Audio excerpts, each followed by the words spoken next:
So I'm starting the recording now, and let's lay on this coming Monday, we're going to have a meeting to meet the individual committee folks that handle a lot of the stuff that is involved in getting you safely to your destination.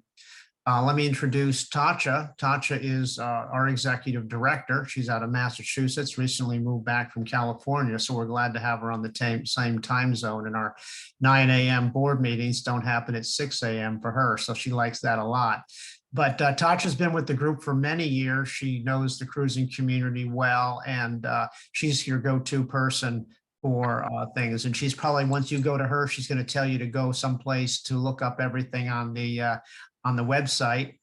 Also, I did want to mention Alex, who just isn't on video right now, but Alex is the guy who's behind all of the webinars that will be coming up, and we'll be sending out a list next week of several, well, certainly more than a dozen webinars to be held over the next month or so.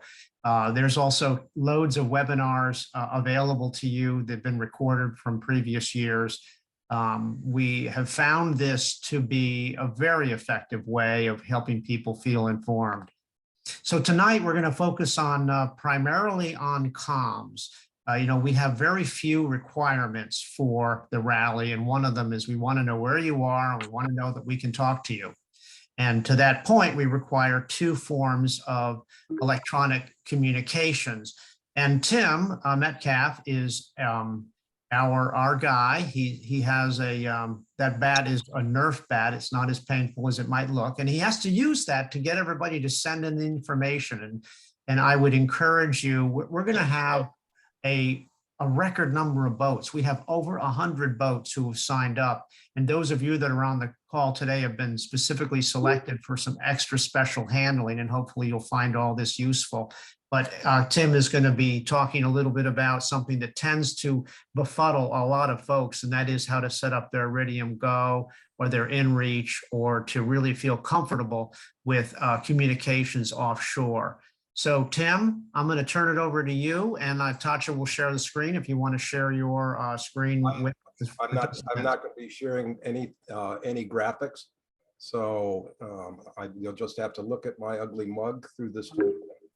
I've got a chat window open, so if there are questions while I'm talking, feel free to send me a message, and I'll either answer it in the course of what I'm talking about, or if I think it's more appropriate, I'll leave it till the end, because there's going to be some question and answer time at the end.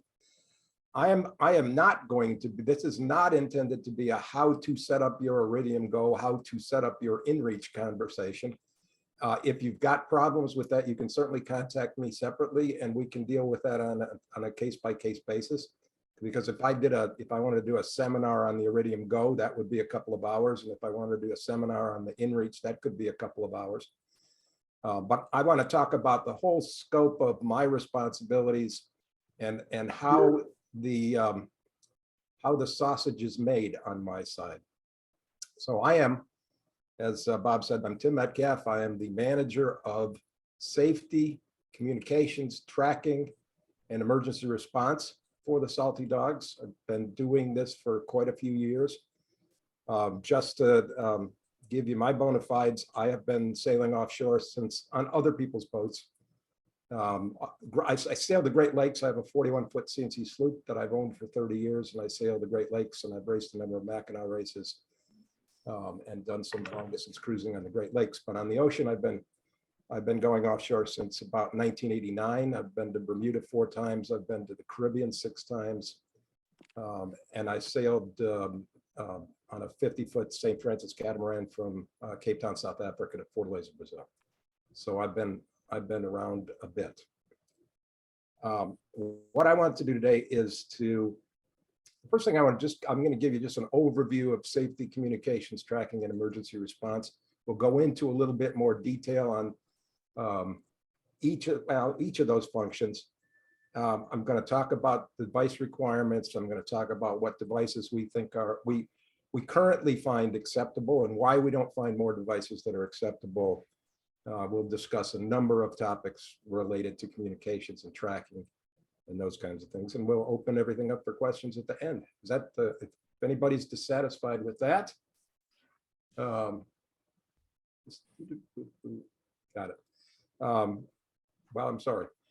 So safety, communications, tracking, and emergency response. Safety, we try not to get in everybody's shorts about safety issues. There are a few things that we really want to see. I'll cover some of those eventually in this discussion. We like to look at a couple of things to make sure we think you're going to be safe offshore. Communications. We have the ability, because you guys have cooperated so well and gotten good devices, we have the ability to communicate with you on one of two devices while you're offshore. And we collect a lot of information to give us that capability so that if anything happens and we need to contact you, for instance, a family member might contact us, or we might see that you dropped off of tracking, we are able to contact you. Tracking. We have a tracking map courtesy of PredictWind, who is our tracking sponsor, that has the whole fleet on it. And the URL for that tracking map will be on the rally welcome page. It has been set up, but until I get a few of the boats on there, we aren't publishing that URL just yet. But that will have the most recent reported position from every boat in the fleet. And if you stop tracking, I will tell you that our shoreside coordinators get very concerned. I tell them not to worry about you, not to really worry about you until you've stopped tracking for 36 hours. They pretty much get nervous if you stop tracking for 12. Oops, I'm sorry. So you want to be aware of that. And that's important to us, because in the event that there's an incident, we know which boats might be close by. We know how to dispatch other participants to the location of the affected vessel, and it simplifies our response greatly. And emergency response, there is a hierarchy, if you will, between our tracking team and our emergency response team and our shoreside coordination team. When somebody has something that they are having a problem with, let's stop short of calling it an emergency right now, but let's say they have a fuel issue. Let's say they have a battery issue or an engine starting issue. They can contact us. And depending on the complexity of that issue, the shoreside coordinators may deal with it themselves, or the shoreside coordinators may say to our emergency response team, you guys handle it. And then they'll hand off that incident to the emergency response team, who will deal with it until they deem it satisfactorily resolved, at which point they'll hand the boat back to the shoreside coordinator. So it's a pretty well orchestrated group. And I think we've got the best shoreside coordinators right now that I've ever dealt with, and the best emergency response team. So that's just a basic overview of communications, tracking, safety, and emergency response. Let's talk for a minute about the device requirements. So as Bob said, we try to have as few hard, fast requirements as possible, but the majority of them, Tatcha, if I get this wrong, tell me that, but the majority of them are in the area of communications. So we require every boat to have a fixed mount VHF. We require every boat to have a backup handheld VHF. And for offshore rallies, we require every boat to have two devices capable of communicating with our shoreside coordination team, either directly or indirectly. And the way when I say indirectly, you might have a transmitting SSB and be part of an SSB net, but your net controller has email contact with the shoreside coordinator. So if you've got something going on, you can tell the net controller, who tells us. And one of those devices needs to be capable of sending your boat's position at least four times a day, either manually or automatically. So what kinds of devices are acceptable right now? And this may be old hat for you folks, because I have to compliment you. I have been very impressed with the people signing up for this fall's rally. The vast majority of them come into the rally with equipment that we find absolutely acceptable. Only a few people have I had to go back to and say, you only have one device, or this device we don't support. Very few of those. But what kinds of devices am I talking about? A transmitting SSB. We will have SSB nets. We'll start to set those SSB nets up about the middle of September. We will try to group them by roughly, I'm going to say, boat speed. So if you've got a 50-foot catamaran and he's got a 40-foot, 45-foot monohull, you're probably not going to be in the same SSB net. So we will be recruiting, and Kevin Kinports, who is our safety guy, and he's going to be doing the SSB net organization. He'll be contacting everybody with an SSB, looking for volunteers to be net controllers and backup net controllers, agreeing amongst the groups on what time they want to have their SSB nets and what frequency they want to be on. And back in the day,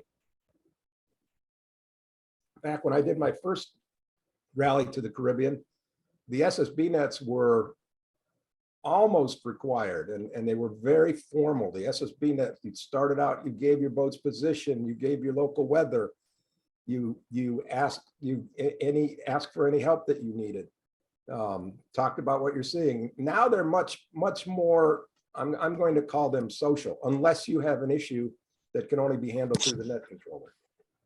So that's transmitting SSD. Iridium Go, in fact, any satellite phone, be it Iridium or Globalstar or any of the other networks, is fine. The Iridium Go, I think, is the ideal email, voice, text device. Supports long form email, supports text, supports voice, and in a little bitty package that you sit on your chart table connected to an external antenna. The Garmin Inreach is a short message communicator, and many of you have Inreaches already. You know that the Inreach also uses the Iridium satellite network, which is a very stable network. It has a lot of satellites. It has the ability to take a message from one satellite to another satellite to another satellite until the satellite can see a ground station. So it has very good coverage worldwide. As I said, any satellite phone, and there's a bunch of Inreaches. There's a bunch of Inreaches. There's, depending on whether you want a little one or a big one, or you want one with a chart. There are many models of the Inreach, and Garmin has, and I will be sometime soon sending out an email to everyone with a set of links to some of the webinars that Garmin has done on the Inreach. They do a very good job. I get an email from Garmin every couple of weeks with an inspiring story of someone who was saved by an SOS from an Inreach in some obscure location in the world. Satellite phone with or without email, irrespective of the network, could be Globalstar, could be Iridium, and the Spot, either a Gen 3 or a Gen 4 or Spot X. Now, I will tell you that we're not in love with the Spot. I hope that Globalstar guys don't come and hunt me down. And I have used Spots. I've had a Spot Gen 3, excuse me, and a Spot Connect, which is no longer made. There are a couple of issues with the Spot. Well, let's come back to the Spot X separately. The Spot Gen 3 and Gen 4, the messages are fixed. That you, in other words, you have the opportunity to send one of two messages. Typically, one of them says, "I'm okay." Typically, the other one says, "I'm not okay, but it's not a big hairy deal yet. It's not an SOS." And to a fixed set of recipients.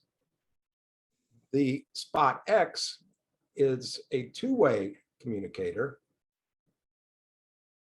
and the messages on the Spot X are limited to 140 characters and not 160 characters. So now you're even more limited by the length of the message. The other problem that Spot has is that the Global Star satellite network, and Spot is a wholly owned subsidiary of Global Star. The Global Star satellite network does not have the ability to transmit satellite to satellite. So if you send a message to a satellite and it can't see a ground station, your message is going to sit there for a while and maybe forever. And our participants have verified there is a known soft spot in the Global Star coverage south and east of Bermuda. So south and east of Bermuda, you have some problems with getting Global Star reception. And I made a trip on an outbound 46 in 2015 that had a Global Star satellite phone, and we used it to get data. And every time we wanted to get data, one of our crew had to hold this satellite phone up and kind of move it around until the skipper who was bringing the data down said, "Yeah, stop right there, don't move," and try to keep the data coming down until he got a good set of gribs or got the email or those kinds of things. So I'm sorry if you're a great lover of Spot or you're a shareholder in Global Star. I probably just called your dog ugly, but that's been our experience with it. Now, a really valid question is, why don't you support more devices? And there are a bunch of new entrants into this short message satellite network communicators market. ACR liked the Bivy offering enough that they bought the company. And the Bivy stick is like an Inreach, 160 characters. They advertise it as being a little bit cheaper because there's not a setup charge. Nice little device. There's another device called a Zolio. Again, uses the Iridium network. Another one that actually I was a Kickstarter investor in is called Somewhere, Somewear. Same kind of thing. I don't think that it has as good a tracking.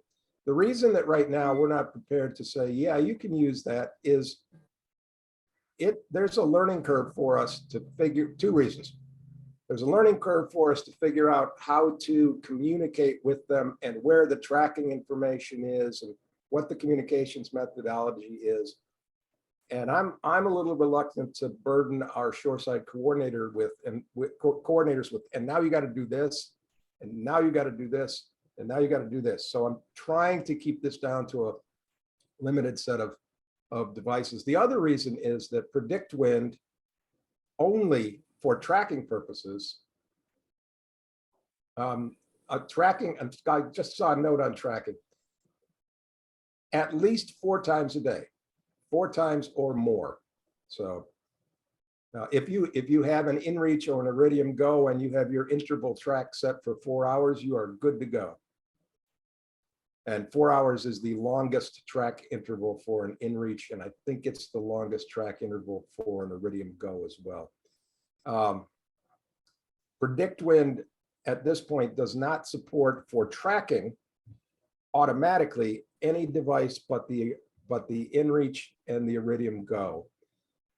And so, for instance, for people who have a Spot communicator, they have to have their check-in OK message set to go to a specific email address that comes to us. And then we manually update the position by sending an email to Predict Wind. So there's an extra step involved with the Spots. So that's another reason why we don't support more devices. I think you probably noticed in our requirements list that we don't require long form email, but we strongly encourage it. And let me give you a little bit of rationale for that. There are a couple of reasons why I'm really partial to long form email. In the event that you have some kind of incident, and look at it here. It makes it much easier to for us to communicate fully with the crew on the boat. If you can send us a long form email and say, hey, my forestay fell down and I got stuff caught in the prop and I've done this, and this, it's going to be much easier for you and for our response. Right, so There we go. To deal with. Then if you have to cut that up into 160 character chunks, and we have to cut up our response to 160 character chunks. And we had an experience in the Homeward Bound flotilla a couple of years ago where we had a boat with a Spot X who was having big deal engine and battery problems. And he was limited to 140 characters, and he was suffering from the soft spot in the Global Star network. So that made it interesting. The other reason is you will get better weather information with long form email. If you have long form email, then once a day, you will get an email from, I'm pretty jealous. I think you're actually sailing there, Glenda. Are you sailing? All right. We're grounding the Gaspé Peninsula. I'm jealous. Where was I? If you have long form email, you'll get an email once a day from Chris Parker. That's pretty comprehensive. It is not, specifically targeted to you. And I know that either has been covered or will be covered in a webinar with Chris.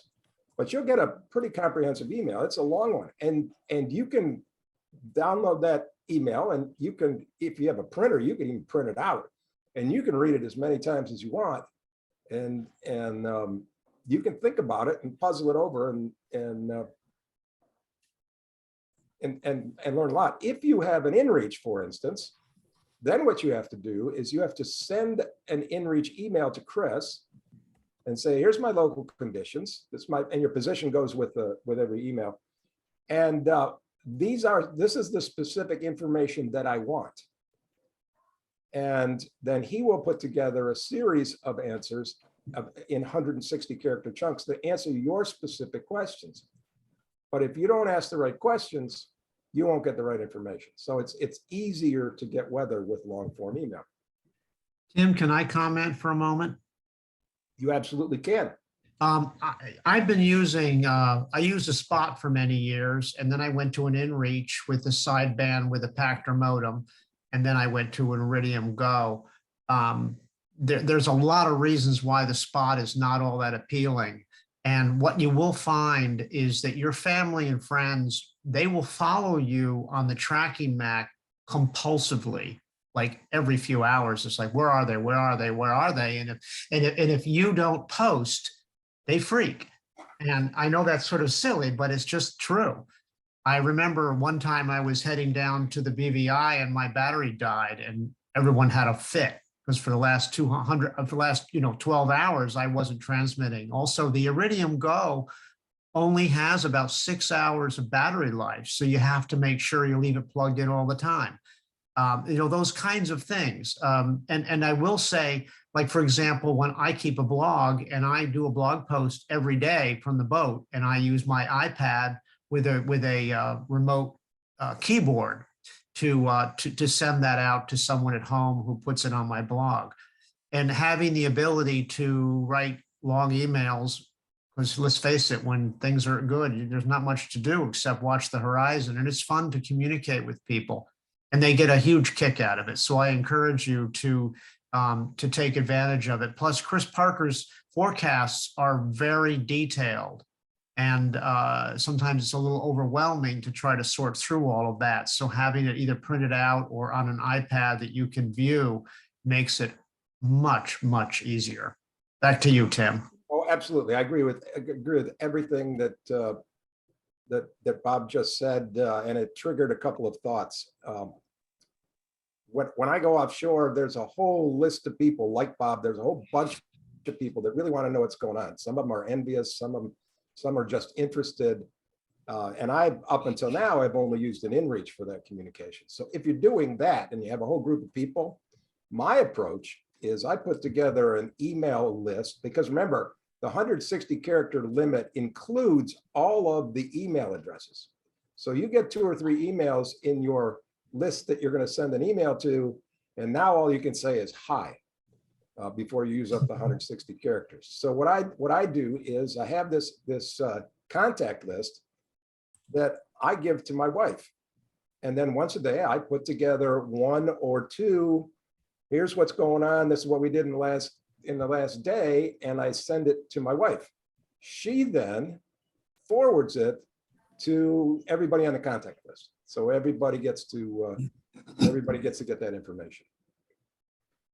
But I agree with Bob. There are people who follow you assiduously, and some of them get very upset if they don't know where you are. So some of them related to you. And another example that I would use is that, as I've mentioned, Chris Parker sends out these very detailed reports, and I, for one, even though I've been watching them now for almost a dozen years, sometimes it can be pretty daunting, because he'll say, head for this waypoint and draw a line between these 3 waypoints, and, don't go south of that. And by having predict wind and then looking at the gribs while I'm looking at his description of what I need to do, it's so much clearer. And it just makes me more confident that I understand what it is I'm actually trying to do and why that waypoint makes sense.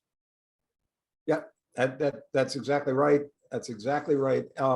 And don't discount me if you do have an SSB. I'm not dissing SSB. The SSB weather broadcasts are very good, and Chris is he's a little cryptic, and you have to get used to his shorthand. And you'll never write everything down as fast as he says it. The advantage of an SSB connection, if you have one, is that you can say, "Hey, Chris, I got this specific question," and he'll answer your specific question. So, and you can always send him an email from either your Inreach or your email communicator. So, all right. So that pretty much covers the communication side of this whole thing. What I'd like to do now is just step back and spend a little time on, so what do all these guys do while I'm offshore? I'm looking at the chats. Our shoreside coordinators, we have a team of, normally we have about 3 people that are our shoreside coordinators, and they work 48 to 72 hours at a time, and then hand off responsibility to the next shoreside coordinator. They're responsible to make sure that all the boats are tracking, that they know where they are. When you send an email to shoreside-coordinator@saltydawgsailing.org, which is the most cumbersome email I can imagine, they will respond. They will, if you say, "Can you call my husband and tell him that we're pretty much okay, but we're having a little problem here," they'll take care of that. They are not concierges. So I really wouldn't be emailing them saying, "Can you recommend a marina in this area? And can you make me a reservation?" Although I will tell you that my shoreside coordinators are so kind that they have responded to those, and they have done that. And I would kind of prefer that they not have to do that. So look at them as a resource and not as a desk clerk. But they're very, very good. Hang on one second. I know what this is. I get a call every Monday night at 5:30 that I have to reject. They're very good at what they do. They are very concerned. If you stop tracking, they will try to get you back tracking. If they can't get you back tracking, they'll get hold of, normally they would get hold of me. They won't get a hold of me this year because I'm going to be on in the rally. And we will use every method that we have to get hold of you and tell you that we are not seeing you on the tracking map, and make sure that everything's okay. So, and as I said, at 12 hours, they start to get nervous. At 24 hours, they get to be concerned. At 36 hours, we debate calling the Coast Guard. And we have in the past called the Coast Guard on boats where we've lost them off our tracking map to see if they can give us any assistance. Because, you know, you're our chickens and we worry about our chickens. But I should note, Tim, that if the Coast Guard sees a boat sees an EPIRB go off, this happened last fall near Puerto Rico or whatever, the Coast Guard will often call us and say, "Is that one of your boats?" Yep, and I'm gonna cover that in a couple of minutes here. That's going to be very important. So that's the shoreside coordinators. Let's talk about emergency response for a minute. I have a team of typically 3 people that are our emergency response team. They are all very experienced long distance cruisers. Kevin Ferry, the fellow that leads our emergency response team, is a U.S. Coast Guard retiree whose responsibility when he retired was incident management. And he said, I had people on the ground at the Costa Concordia parbuckling. So, I mean, he's handled some really big stuff. And the second guy was another coastie, and all 3 of these gentlemen, it happened to be gentlemen, they are just absolutely great. We had a boat lose a forestay last fall. The communications they maintained with the boat was cool and calm and collected and supporting and encouraging. And they managed that whole incident all the way through from the first call until we had them underway and back on their way to the U.S. Virgin Islands. And I'm so proud of them, and I'm so impressed with them. So that's what emergency response is. And it may be like I said, my engine won't start. Well, you know what? We got guys who know a lot about diesels. One of our boats, Bob, you'll remember this because you went out to deliver the part. When there's somebody, was it a starter motor or was it a fuel pump? I think it was a fuel pump. And you got the owner of the in Antigua and to take his boat out and deliver this part to the boat so they could install it and come in. Am I mistaken there, Bob, or not? No, that was Paul from the Admiral's Inn. He dropped everything, and they were, 40 miles away. We zipped out. We handed him a water pump and zipped back. And the only thing he asked is that they pay for his fuel. He was very generous. Yeah, it was blowing 0.0, gusting to 0. Pretty much. So it would have been a long time before they got in. So that's right. That's what our emergency response team does. Now I'd like to talk a little bit about, very nice. A little bit about tracking. So 4 times a day or more, you report your position. Let me back up for a second. So I'm asking you for some information. You'll see that, or we ask for it when you fill out your registration. That gives us the ability to tell PredictWind which device you're going to use, what your PredictWind account is, and what kind of device you're going to use to report your position. That allows them to put your boat on the tracking map. Once your boat is on the tracking map, then you can start to use whatever tracking method you're going to use. And there are multiple ways to do this. You can do it with an Iridium Go. You can do it with an Inreach. You can do it with email. If all you have is email. So if Bob didn't have anything else, because back in the day, all he had was his Pactor modem and his SSB, well, he could send an email 4 times a day manually and say, this is who I am and this is where I am. And it would automatically get posted up to the fleet tracking map. In the case of an Iridium Go or an Inreach, in the case of an Iridium Go, PredictWind knows from your phone number where your PredictWind tracking page is because you have a PredictWind account. In the case of an Inreach, we tell them where your map share page is, and they do what I call screen scraping to grab your latest position and automatically put that up on the tracking map. So the tracking map gets updated every time you send a position. And PredictWind doesn't care how often you do that. My own personal experience says you're in a sailboat.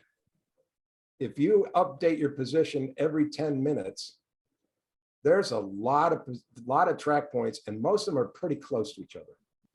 So if you do 4 hours, that's going to be more. That's going to be more than enough.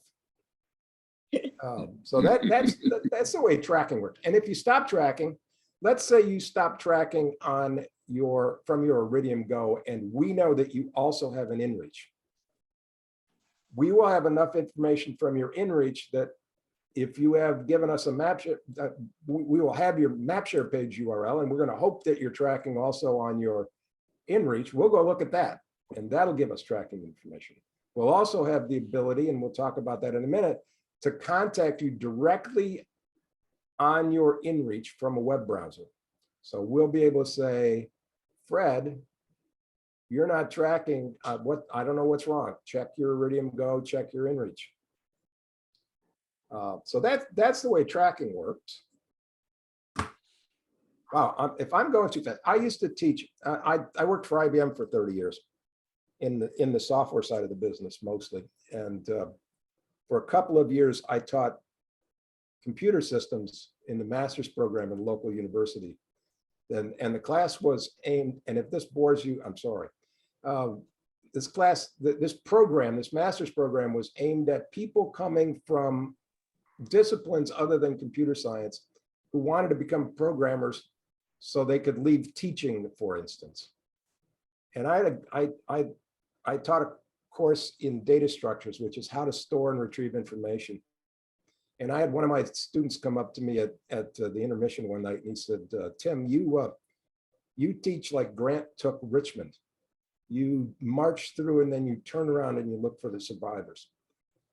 And I know I talk at 120 words a minute with Gus to 165, and maybe I don't pause often enough. But I sent you all yesterday in anticipation of this, what I call the cheat sheet called Communications and Tracking Setup. And I just want to go through that item line by line and just tell you what we're looking for and why we want to have that information. So first thing I would say is that Appendix 1 of the Offshore Rally Passage Handbook, which is linked from the Rally Welcome page, has everything you need to know about communications tracking setup. But we collect some additional information. So we need the email address, and you saw this when you registered, the email address that you use for your PredictWind account. The PredictWind account is free to create, and if you don't have one, create one. But we need that email address because we give it to PredictWind, and that's how they know how to find you and link you to the fleet tracking map. We need to know the device you're going to use, because if you're going to use an Inreach, we're going to need other information. If you're going to use an Iridium Go, we're going to need other information. If you have long form email, we need the email address, and that's pretty obvious. That's so we can contact you if we need to contact you. If you have satellite phone, we need your satellite phone number, because same reason. And it says this in the Passage Handbook, but if you have a satellite phone and we need to contact you, what we are most likely to do is not pick up the phone and call you, because it's going to cost us $1 bazillion. We're going to send you a text.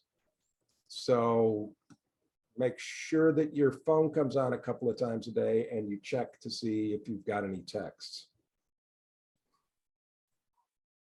If you have an Inreach, whether or not you're using it for tracking, let's say your Inreach is your backup device. What we're going to look for is the URL of your map share page. And I tell you in here, you go to the social tab of your account at explore.government.com. It'll be right there. Make sure you have sharing on. Make sure you don't have a password on that page, because PredictWind can't deal with a password, and neither can our guys, because if they have to guess the password while you're offshore, it's not going to end well. We would also like to have your Inreach email address, which you can find on the account tab of your account at explore.gomer.com.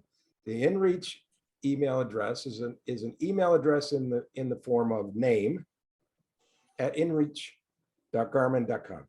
So for instance, my Inreach email address is tim160@inreach.garmin.com.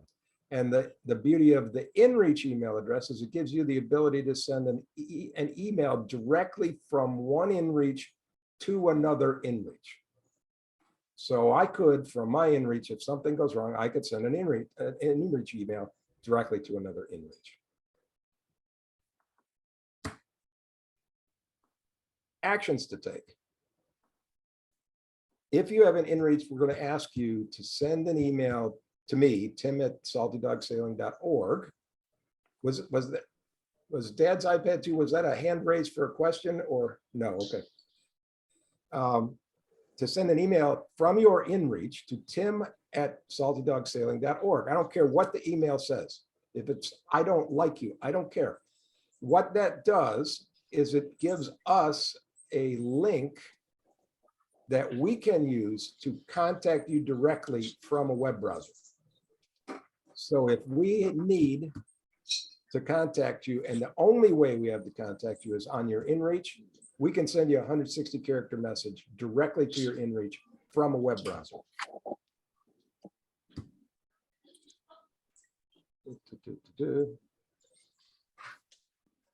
And if you have offshore email of any kind, this is kind of new. This is something I've been trying to do for a long time, and I don't have it exactly checked out yet. But if you have offshore email of any kind, send me an email, tim@saltydogsailing.org. Say, I'm just confirming my offshore email address. And when I get it, I will go back into our records. I'll confirm that that's the offshore email address we have for you. And then I will know that we have, and I'll respond to it, and we know that we have good two-way offshore communications with you. So, all right. So what am I leaving out? I think, all right. So that's the device information requested. There's a little bit more information that we asked for. And I just want to tell you what it is and why it's important to us. We'd like to have your MMSI. That's something that if we get contacted, if there is a question from the Coast Guard about anything, one of the things they will ask us for is your MMSI. And I cannot encourage you strongly enough to make sure that your VHF radio, and if you have an SSB, your SSB is correctly connected to your GPS or has position information of its own and has your MMSI correctly programmed into it. I occasionally do seminars for a local organization called the Detroit Regional Yacht Racing Association. And some years ago, I did a seminar called How Your VHF Radio Can Save Your Life or Not. And it was based on an experience my wife heard from our boat. It was all over the VHF. Someone had a fire on their boat, pushed the emergency button on their VHF radio, and as it turns out, jumped into the water. The Coast Guard, who has a network, a series of network towers. I'm hearing right now. Story I'm hearing. That range to emphasize why you need to have your stuff set up correctly. That range from in my case, the Detroit River Light to Alpena, which is a couple hundred miles. All they knew, because of this, a DSC message, a digital signal calling message, is less than a second long. He didn't have identity or position in his VHF radio. All they knew was somebody was in trouble somewhere in that 200-mile range. And I later talked to the commander of Coast Guard Sector Detroit, and he said they didn't know where this boat was until the first responders got there. And they didn't even know that this boat had caught fire. So it's just technical enough that a lot of people are intimidated by connect this wire to that wire. And then the newer NEMA 2000 solutions are much, much better. But anyway, that's why we want an MMSI. And I can't encourage you strongly enough to make sure that you're properly set up so that if you push the distress button on one of your devices, you're going to send the right information out. We ask for your EPIRB and PLB hex codes if you have them. if you have a PLB or an EPIRB. And Bob alluded to this earlier. Last fall, we had an incident, and we did have a participant set off their EPIRB and then deactivate it. And the Coast Guard got an EPIRB activation in the general vicinity of our fleet, and they called us and said, "This is the hex code on the PLB we received. Is this one of yours?" And we couldn't find it, and I didn't have the hex code for the PLB of the boat that had the problem. So it's very important that we have those hex codes. We asked for motoring range, and we asked for motoring range just because we want to make sure that you're thinking about having enough fuel to get to where you're going. And nobody understands having enough fuel better than Bob, because coming back this year, right, Bob? You did a boatload, so to speak, of motoring. Well, last year, going south, I motored for 150 hours. I'm not inclined to just hang out when we run out of wind, but coming north, I used a lot less fuel. And Tim, I think we want to make sure we leave time for questions and for a few other odds and ends, but I don't want to cut you off. I'm running down to the end of the list here, so. Got it. We asked for motoring range. We asked for life raft manufacturer and model if you have one. And that again is so if the Coast Guard contacts us and we know you went in a raft, we can tell them what to look for. Last thing I'm going to talk about is one of the participants contacted me yesterday, and he thought he had contacted Garmin to ask about Inreach availability. So I went back. I am an authorized Garmin installing marine dealer, so I have access to their dealer support website. And I just checked on the availability of various website, various Inreach models. I will tell you the Mini 2, the Explorer Plus, the GPS Map 86 SCI, the GPS Map 86i are all available from Garmin right now. If you order them directly from Garmin, they'll ship them to you. The Mini Marine Bundle and the SE Plus are not available. I don't think that Garmin, when they went from the Mini to the Mini 2, replaced the Mini Marine Bundle, so they just went until the stock ran out. And any of these, doesn't matter which one, check third-party sellers, GPS City, Amazon, any of those guys, because a lot of those have a lot of inventory and their pricing is generally pretty good. So I talked for a long time and I'm sorry.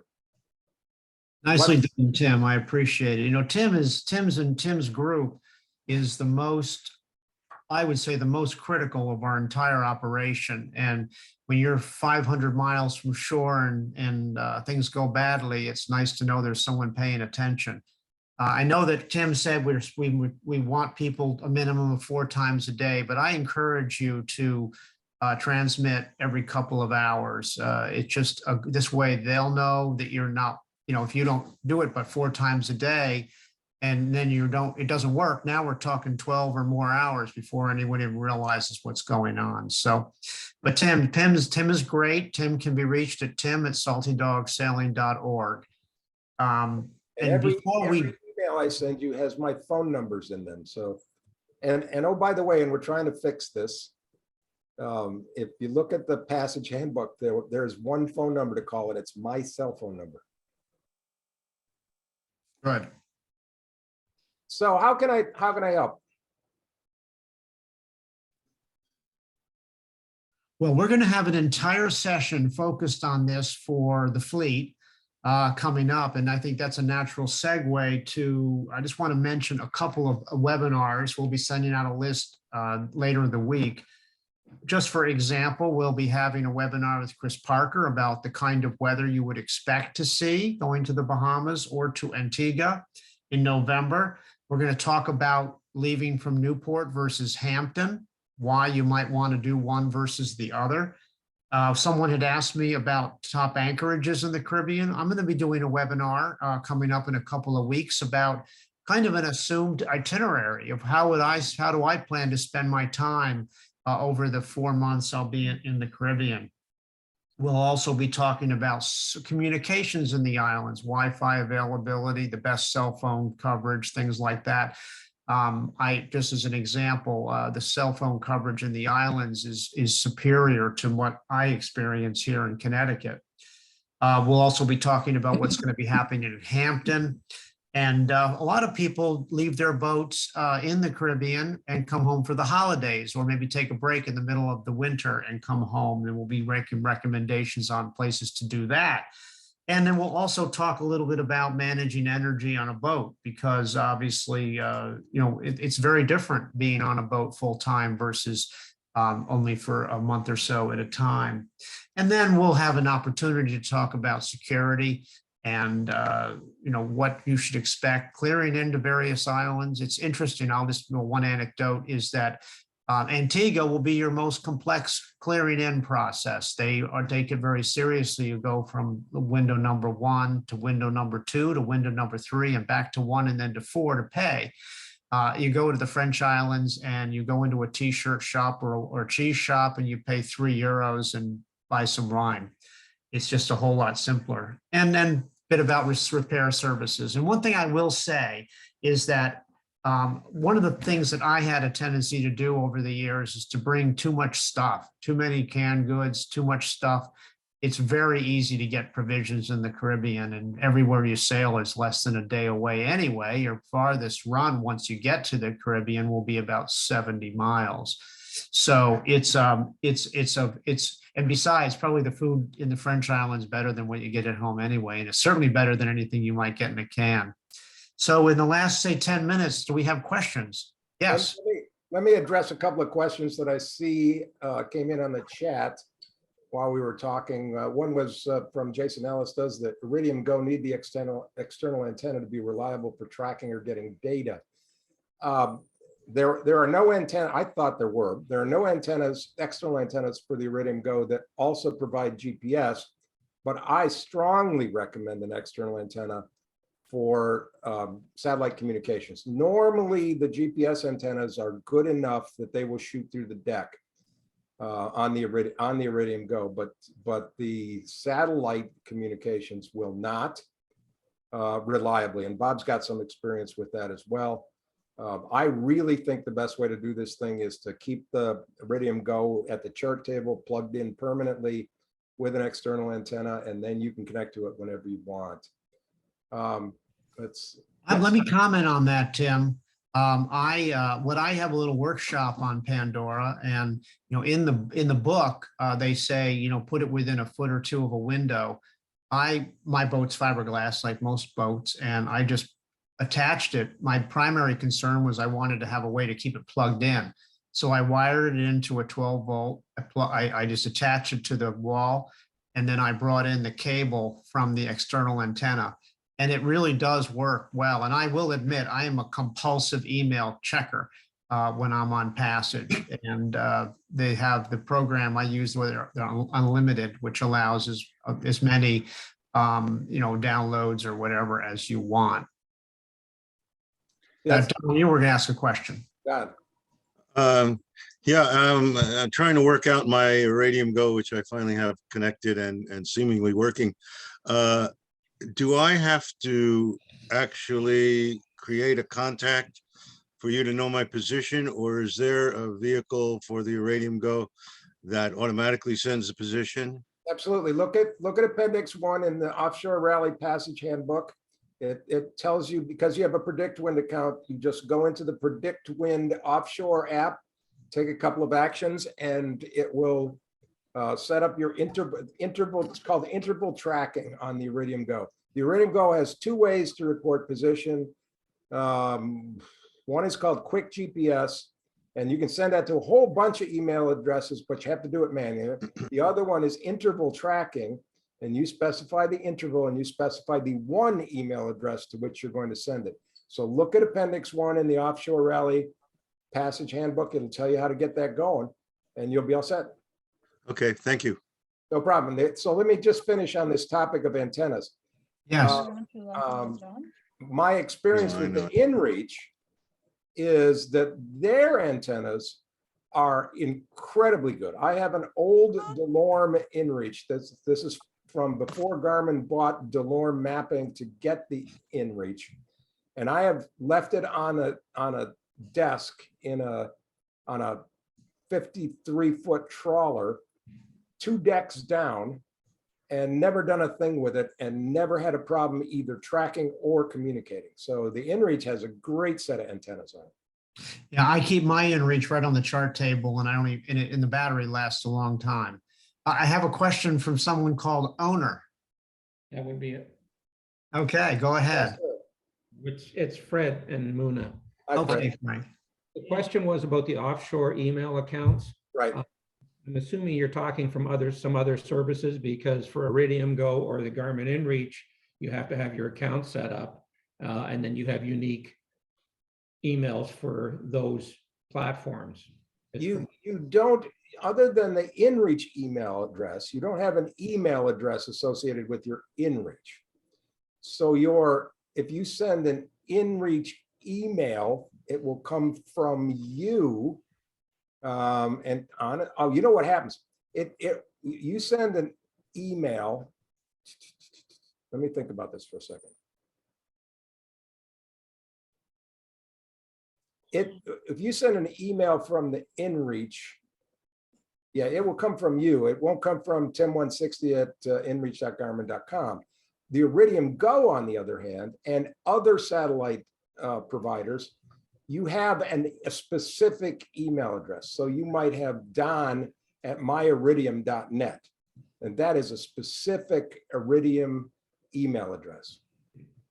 And the only time you're going to get that is the first time that you actually activate the service. When you activate the service, you will select your email address, and then you've established it. In our case, we're going to be leaving from Canada in about 3 weeks. We'll activate then, and then we're working our way down to Hampton for the rally. So Terrific. then we'll get And I should add to that, Don, that when if you stop using the service and then you reactivate it, this is your email will still be there. And for those of you that are using Inreach, you can just turn it on and off month by month. You don't have to. Of course, the monthly cost is less than an annual cost, but if you're only in the Caribbean for 5 months or something, it probably makes sense to do it monthly. In the case of the Iridium, every time you cancel the service, of course, all your data remains, meaning your email and so forth. But when you restart it, you need a new SIM card. So, and they're $10 or $5 or whatever it is. So I recommend you order a couple of extra SIM cards, because if you cancel your service, you need a new SIM card. You cannot reuse a SIM card. It only works once. And that's true. I would add one more thing. Depending on who has your service, who is providing your service, you may be able to suspend your service, in which case you won't need to get a new SIM card. So for instance, Oceans, OCENS, who's another one of our sponsors, is who I get the Iridium Go data service through. And they allow us to suspend the service for $10 a month when we're not using it. So go ahead. I was to say that might exist also with Predict Wind, but you're still paying basically $100 a year just to hold your account. You know what? $100 is it might be worth it just to keep your phone number, because if you Yes. get a new SIM card, you're going to change your phone number. So it might be worth getting one that you can suspend it and not have to cancel it and then get a new SIM card. I do just want to clarify the one point though. When you're talking about offshore email accounts, Yes. what are you specifically referring to other than the Iridium Go one? Is We're there looking at offshore email, long form email. I was talking about Iridium or another satellite provider. You don't actually have an email account with Garmin. You send an email from your device, but you don't actually have a specific email address other than the Inreach email address, which, as I said, is one Inreach to another that is associated with your Inreach. You do with your Iridium Go, you do with a Globalstar phone, you do with any other Iridium phone or any of the other fancy dancy providers. But to be clear, your Iridium email will be your name or whatever you call it at iridium.net. myiridium.net or My Iridium, sorry. that's no Yes. problem, or globalstar.net or whatever. But that's a separate account. That's not, I mean, my personal email address is tim@timmetcalf.net. So that's my personal email address. My Iridium email address is tcmetcalf@myiridium.net. So that's a specific email account. We do not have one of those with the Inreach except for your Inreach email address. So Bob, what, do we have a time limit here or not? Yeah, we try to keep it to an hour so everybody Okay. can make sure I'm happy to keep taking questions. I just don't want to drag this out. we have a question for Oceans. Sure. What It's I'm not familiar with Oceans. I just know Predict Wind. that's who used to do our SnapTrack, Bob. Right, I know that, but the point is I can't answer the question. Oceans, OCENS.com, not OCEANS.com, OCENS.com. And they are a great company to work with. I like them immensely, and it's certainly worth considering as a choice. There are many service providers. Another question from Bill is, what are the advantages of subscribing to SAT service from Predict Wind? With an unlimited program that gives you unlimited email and the ability to download grids and so forth on the Predict Wind account, you automatically get 125 minutes of satellite phone service automatically. So that's a pretty good deal. That's 140 a month or something. But you can cancel it or change the program if you choose to do so.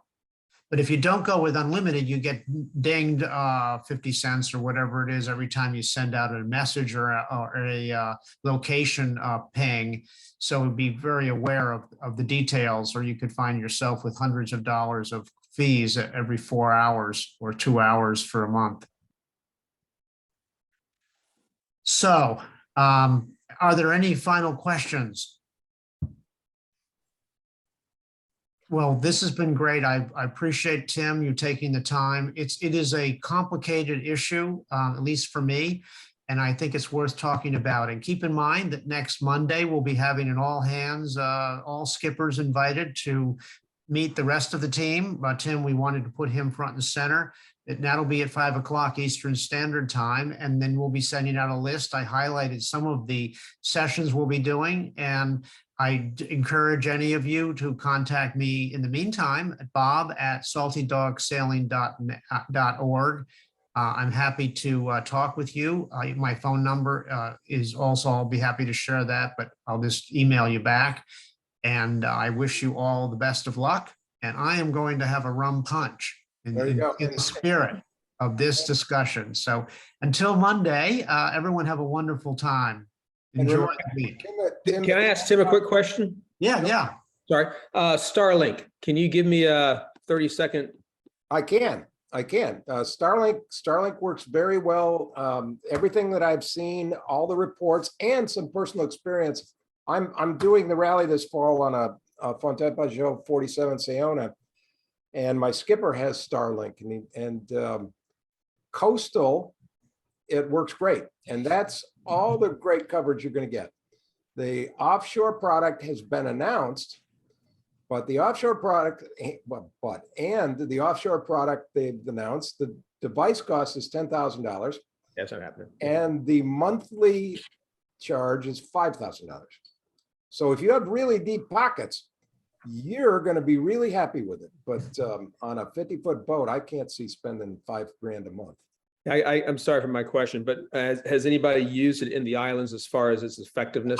That one I don't know. That I really don't know. But ask me in late November, because I'm going down to Antigua on this Fontaine Pajot, and I know we're going to try it down there. I'll be right We're there. So assume you have Starlink or you're just interested in it? No, I'm interested and I was looking on their map of coverage. A lot of the Caribbean's coming online fall of this year and next year. And I just didn't know if anybody had any contact with that. I think it's got great potential and they seem to be pretty responsive, but they also want to make some money. Well, I am excited about that. Thank you for that question.